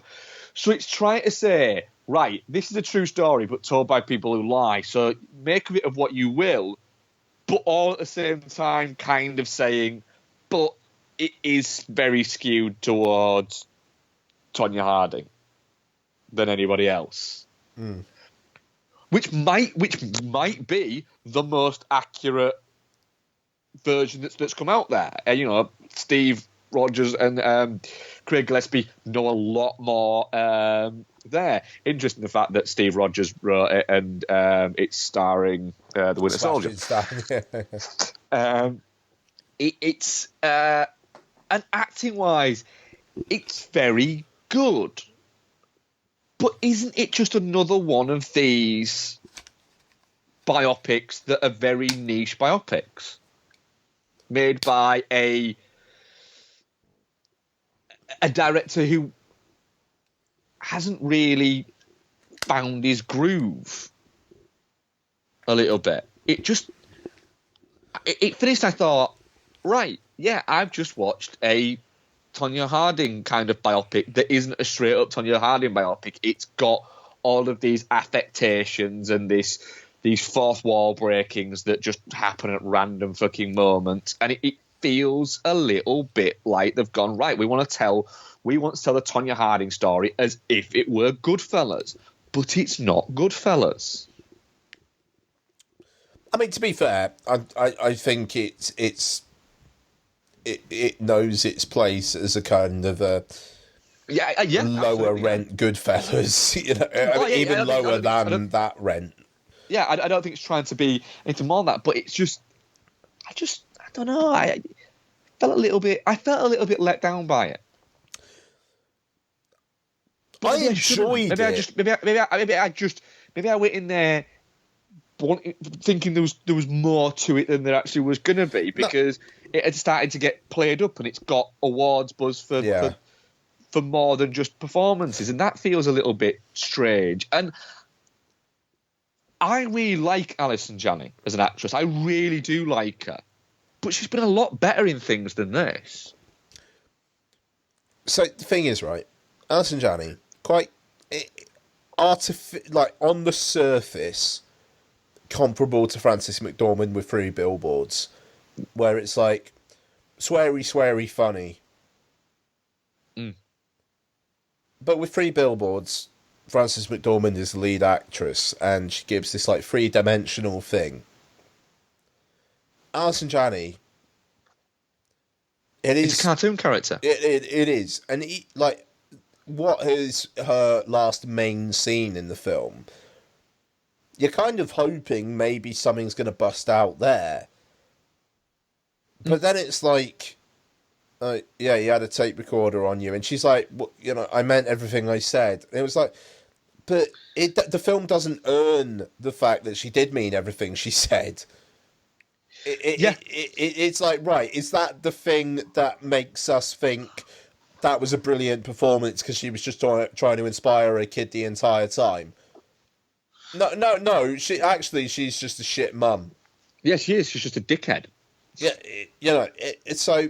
Yeah, it's the film is a lot more lightweight than the awards buzz gives it credit for. That's perfect. I think that's what I couldn't quite vocalise. I had a good time is kind of hard because there's quite a lot of domestic violence stuff in it, but the idiotic true crime stuff is quite fun to watch. Like Bobby Cannavale, who's basically just like, it kind of seems like he did his bit in an afternoon. Yeah, he's a talking head. Yeah, and he's just reading his lines and just like, this is fucking hilarious. And it is a bit like, in that fucking, it's interesting because in that kind of like, that artificial kind of like surface way, the film is funny. But then you've got like that moment towards the end where Tonya Harding like looks at it. It's just like, you are the people, and it's like, okay, well, all right. So what is this film actually trying to be then? Is it trying to be ice skating is ill? My name is Tonya Harding, or is it trying to be this self-reflexive Haneke-like exploration of self? This film didn't earn the right to tell you off at the end of it. No, I agree with that. It didn't earn that, and I at that point I was like, no, I'm not. We're not your other abuser. Or is it? Are we taking it on surface level? What they're actually doing is saying, look, this is a person who nothing is ever her fault. Everything is always down to somebody else. She's even going to blame you for watching the movie. Yeah, I mean, that's the thing. I mean, this podcast I listen to, Little Gold Men Variety Awards podcast, but it runs all year, which is quite, they make a joke of it. But Richard Lawson, like that, I think he's like the chief critic for Variety. He was saying that like it's a film that makes you laugh at rednecks like the entire way through, and then points a finger at you and says, "Why are you laughing at these people?" And it's like because you've made them funny. Yeah, and it's like right. That's the thing. It's like right. So this is some sort of psychological experiment or something. And I didn't take against it in that way, but it is a bit. By the end of it, it is like, well, all right. I feel sorry for Tonya Harding if this is actually what she fucking felt. But considering the fact it's all unreliable narrator shit throughout the entire film, you're presenting this definitive point of view by the end. This is my truth. I mean, fuck, man. In a world of fake news, this is an interesting film to examine against the Post. Where the Post is like facts are facts are facts are facts are facts. And this film is like, well, this person's truth is somebody else's truth. And it's like, all right, well, what are the fucking facts then? Well, we don't really know. But we're just going to present it as someone's truth. So that means that's the facts. Well, does it? You know, which is kind of infuriating in this day and age as well, where it is like, right, so we're basically saying that we can have our own truth, which basically means whatever we believe are facts. Yeah. Great. That's a fucking fantastic moral. Well done. I like the film less for talking about it. That's it, but there are fun bits in it, you know. There are fun bits in it. Margot Robbie is good in it. I even think Sebastian Stan is good in it, playing a thoroughly unlikable character. Right. Now, we don't get many depictions of really soft-spoken, otherwise gentle abusers on screen. That is something that doesn't happen often. No, he's not intimidating in any way. He's just an arsehole. Yeah, and fair play to Sebastian Stan, because he, like, outside of the MCU, he doesn't seem to do all that much. He's pretty solid in this, and it makes me think that I'd like to see him in more stuff. Well, that's the weird thing is the weird thing about that though is when you think about it, he's been Bucky Barnes in what? 3 of them. Well, and he was also in Ant-Man, wasn't he? Then also as well, you know, he was in The Martian. He was in Logan Lucky as well. But yeah, he doesn't do an awful lot outside of it, does he? No, it's weird. I kind of wonder if he's just from a rich family or something, and I don't know, acting's like... I don't know. But I thought he was good. And, like, the fucking bodyguard guy, I mean... He's that, like you say, cartoon characters. He is, I mean... Don't get me wrong, I mean, he's funny. I mean, the fact that guy's actually a real-life character is something else. Like, just the fucking... That TV interview, which I'm assuming must be a real TV interview, he's like, I've been noted in terrorism books. It's like, I've been noted as an expert in counter-terrorism, and he goes, I think it was a travel magazine. Yeah. I mean, just that's amazing. But yeah, I mean, shit, man. Alison Janney getting a Best Supporting Actress Oscar for this. She swears. Swears and smokes, and is just unpleasant. She's probably going to win an Oscar for it as well. Yeah, she probably. I've got my bet is on Laurie Metcalf, but deserves an Oscar. Sorry, but it's just as an actress, she deserves to have an Oscar. I just don't think it's for this. No. Yeah, it was. I didn't dislike it. I just felt a little bit like, right, that's it. That before all the awards buzz and before it got released, when it was released, and everything like that in awards season, that is exactly the movie I thought it was going to be. But then when it got released, when it was, and it got the awards buzz, I started thinking, oh, so there's obviously something more to it. But there isn't. It just is that movie. It's fine. But it's not that great, really. Enjoyed my time with it. It's too long. It's way too long. Yeah. You know, I was enjoying my time with it, but I did at one point go, how is there still 59 minutes left? Yeah. But I will say, the skating sequences I thought were fantastic. Like, they had that... It reminded me of Black Swan, in the fucking thick of the movement intensity. Yeah. Like, that was awesome. Like, that was really, really, really well done. And like the face replacement shit and whatnot that they've done. Was that what it was? Was it face replacement? Yeah, I believe so. Yeah, I mean, I wondered because I thought it's clearly not Margot Robbie because Margot Robbie's a very talented woman, but you can't teach somebody something that takes them.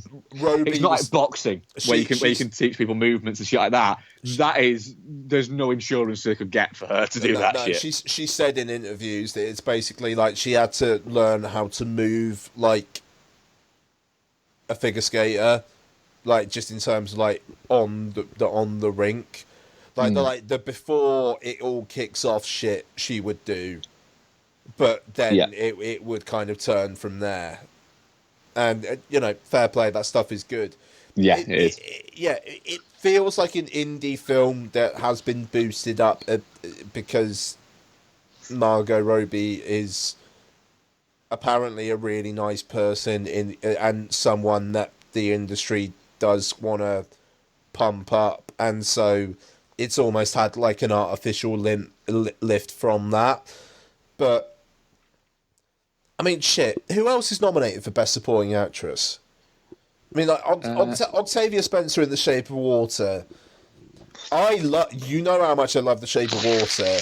But it's a flimsy role. Octavia Spencer getting nominated for that, it's just because it kind of feels like because it's Octavia Spencer, which is cool. It does feel a little bit like that, which is fine because I like Octavia Spencer and I really like the movie. Yeah. But it was a little bit like, Yeah, quite. But I mean, like, so we got Laurie Metcalf, who fucking deserves it over Alison Janney. Is Laurie Metcalf nominated? Yeah. All right, fair enough. Yeah. Right. Hey Siri, who is nominated for Best Supporting Actress at this year's Oscars? The 2018 Oscar nominees for Best Supporting Actress are Mary J. Blige for Mudbound, Alison Janney for I, Tonya, Leslie Manville for Phantom Thread, Laurie Metcalf for Lady Bird, and Octavia Spencer for The Shape of Water. Good work, Siri. So, I mean, Mary J. Blige was barely fucking in Mudbound. You've seen Mudbound? I've still not seen Mudbound. Right? Yeah. Okay. Fucking, you got some fucking watching to do before Sunday, son. I tell you what. Yeah, I have, man. Yeah. Leslie Manville. And I've got 2 12-hour shifts between now and then as well. Oh, Jesus Christ! Right, Leslie Manville and Laurie Metcalf easily over Alison Janney, and like. Fuck, man. I mean, Mary J. Blige is just genuinely... I can't remember anything she fucking did in that film, and I'm sorry. I don't remember anything she did in that film, and it's not because she's black, I swear. Like, let's not fucking throw any of that shit out. And I've also poo-pooed Octavia Spencer, despite the fact that makes no, but the Octavia Spencer thing, mate, it with that one, I thought that and I thought, she's there, but it's not an acting performance. She's just it's not that type of performance. She's very good in it, but it's not. She never has a moment where you go, "That's her moment." No, I mean that's it. I just Leslie Manville makes more of an impression. I mean, to be fair, I think she makes more of an impression than any of them. Like best supporting actress, I personally would give to Leslie Manville. Yeah, I'd agree with that. So, but out of the two of them, out of the people that there, Leslie Manville or Laurie Metcalf would be mine ones for getting it. Yeah, same. So I told you, it's definitely not shit for me. I'm touching cloth with it. Really? Okay. All right. Fair enough. Yeah, just I'm touching cloth just because I'm closer to. I'm a lot closer to it being definitely not shit than I am to it being shit. But I just felt it was just. It just didn't sit right with me at points. Okay, all right. And our poll is definitely not shit. 86%. Wow, shit, that's fucking Touching strong. Glass 7%, shit 0%, and Geostorm 7%. Oh, so what this week is teaching us is that the internet doesn't agree with me.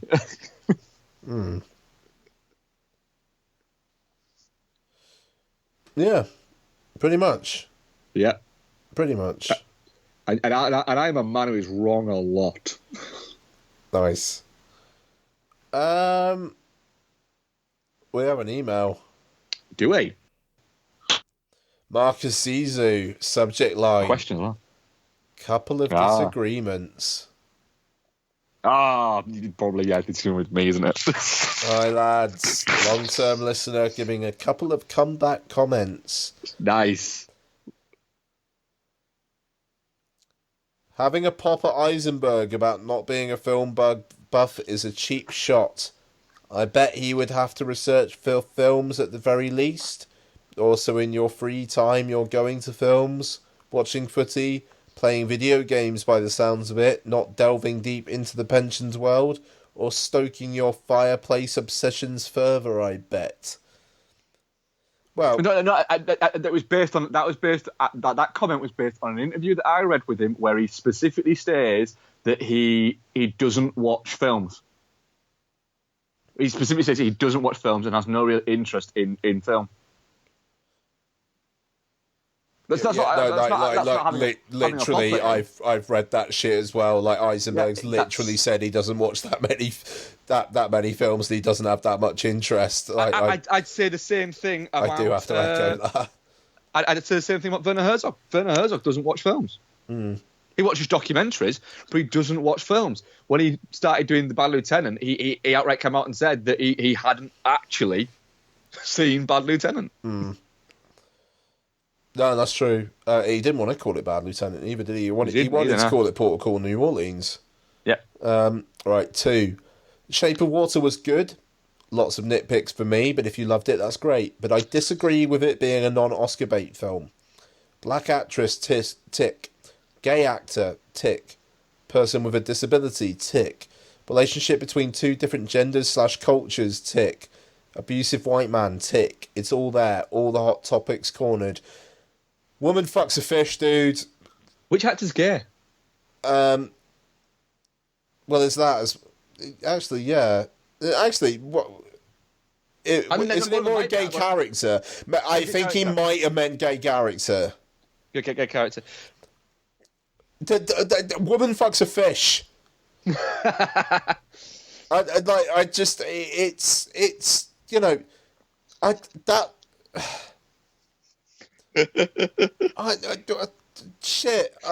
Marcus, dude. It's not Oscar baity as in something like. All right. Yeah. The Post, for instance, feels no. Darkest Hours is Oscar baity. That's the most Oscar baity movie that's possibly ever been made. Yeah, I mean, I would maybe. There's not that many Oscar films that have a lead character who's gay. There's not even that many that have a lead person with a disability. To be fair, actually, which one has the disability? Talking about films that have disabilities, what happened to the film Stronger? That just disappeared, didn't it? Oh, yeah, quite. I mean, it's not an Oscar baity film because it's about a woman who wants to get fucked by a merman. I mean, like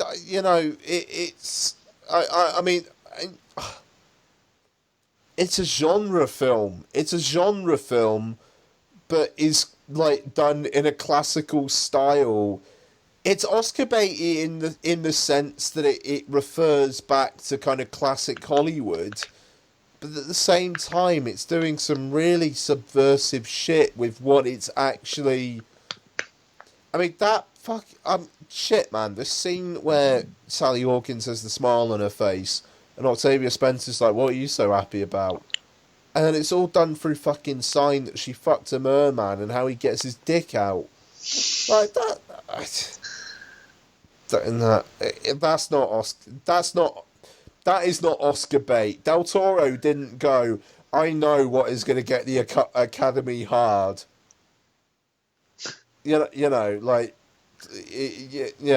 Okay, interesting, but okay. 3.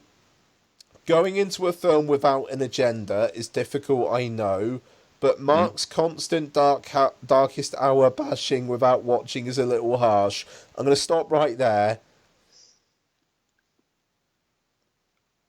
If Mark literally has an opinion about the central character of the film, which is about the real-life central character of a film, I don't think you can call it harsh. It's just, it's in Mark's nature. There's no way. There's no way. I will state there, possibly my what is it about that has come across quite harsh. It's because I am genuinely baffled that that not more has been made of this. That's the it genuinely, I am baffled that people haven't gone, well, hang on a minute, let's just have a bit of a look. But then again, and I can completely see what he says, that might be explored in the film. So me criticising it before seeing the film is wrong in saying that. But it's just, I need to watch the film, but I don't want to watch the film. But I kind of have to, because I can't have an opinion about it properly until I've watched it. The thing is, a film's agenda, depending on your outlook of things, will always affect how you look at a film. It will. It is impossible if you know something about a film, unless what you have been told about that film in any way is absolutely unconnected from anything in your experience, you'll always have some sort of agenda. No matter how subliminal it is, you always will. It is what it is.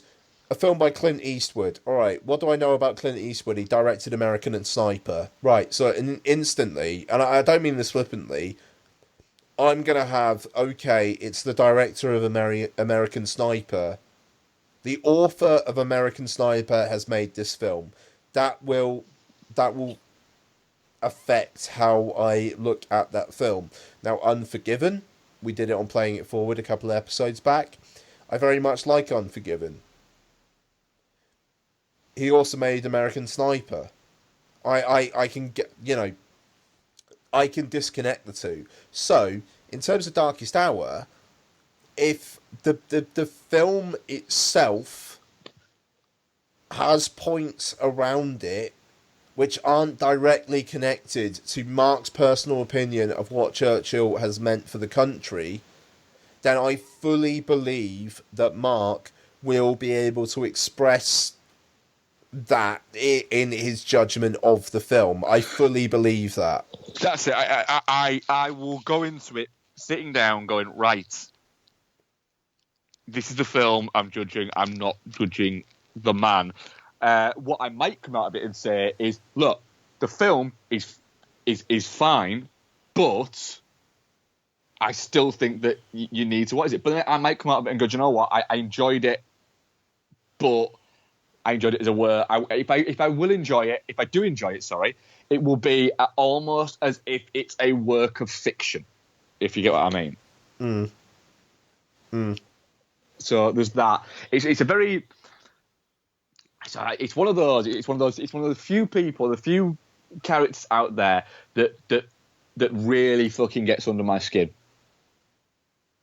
It's one of the few ones that really gets under my skin, and it's very difficult being British and having a deep disdain for Winston Churchill. No, but I get it though. Yeah. So he says it's not far away from the post in agenda, but you've both been reasonably favourable to that. That's interesting. Darkest Hour outstrips Netflix show The Crown by a distance, and though the heavy-handed carriage scene isn't great, the film has heart. To be fair, neither of us have ever seen The Crown. So, is that a Netflix one about the royal family? Yeah. Cool. Yeah, I mean, Donna has. She says she likes it, so, fine. But anyway, just a few opinions. Cheers, Marcus Izu. And, fair play to Marcus. Absolutely He's fair play. we coming at us, and good on him. I like that. I like that. No, absolutely. And that's it, one thing I think we always put across there is a lot of the time, we know our opinions might actually be wrong, but they're still our opinions, and so that's the great thing of this. Yep, straight up. And I believe we have a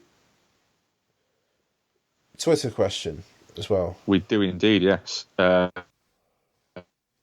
Twitter question is: what's your? It's from John at John Zola on Twitter, saying, "What's your favourite film biopic?"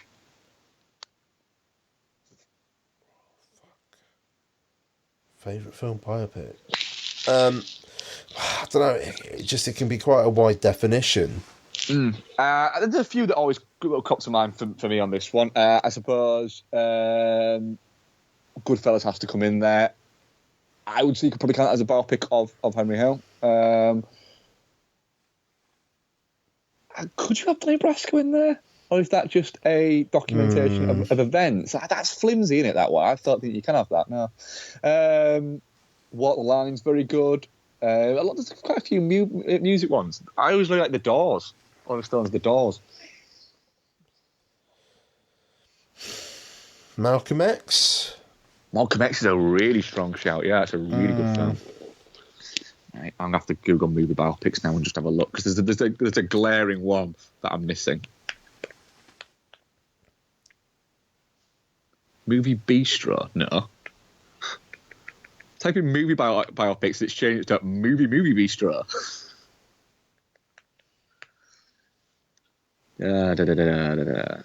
Ooh, Social Network. Is that a biopic? I was thinking of that, but is it? I don't know if that's a biopic. Raging Bull, that's a good one.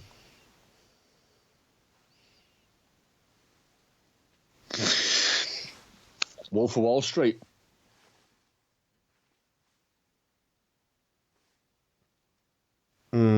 Is it a biopic? I think you could get as close to it as, because I don't think any other part of his life is that interesting. So it's telling you the interesting bits. A lot of biopics can get quite boring when they try and tell you what is it.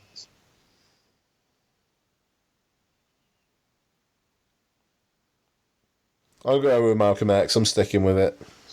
Malcolm X. I'm going to go with... Fuck it. I'm going with Wolf of Wall Street. Okay, good. No, I'm actually like that. Okay, so thank you very much for listening, everyone. Next week we got Red Sparrow, the delightful Red Sparrow. Yeah, the delicious Red Sparrow. Are we also going to cover date night? Oh, game night. Game night. Yeah, I'll see it if you will. Yeah, I'm planning on going to see it. If you are, we'll review it. Yeah, Bex wants to see it, and I Bex said I want to see that. I'm like, good, I'll happily go and watch that. It looks quite amusing. Solid as fuck. So, I'm going to go we. Literally, they've just announced that the trains down the valley up to the stop before mine have been suspended until at least 1 o'clock tomorrow afternoon. So you're not going to work? So, well, it's literally the one before me. It's supposed to run from there and up. But it's like, right, how long's that going to stay valid for? And I finish work at 7 o'clock tomorrow. Am I actually going to get home tomorrow night? Yeah. So, yeah, we'll see. This might be the last recording you hear from me if I get stuck. Like Nicholson at the end of Shining. Which, to be fair, he doesn't listen to the podcast, even though he should. Massive shout out to my colleague Keith, who in our daily update email at work today, but like at the end of it said, and remember, please don't end up like this, and included a cap of Nicholson from the end of The Shining. Which, in a department-wide email, I thought was quite a ballsy thing to do. Yep. Credit to Keith. I love that man. And I love you too, Mark. Have a good evening. You too, Stay safe. You too, man. Speak to you soon. Speak to you soon, guys. Bye-bye. Oscar Bation. We'll speak to you then. Bye-bye.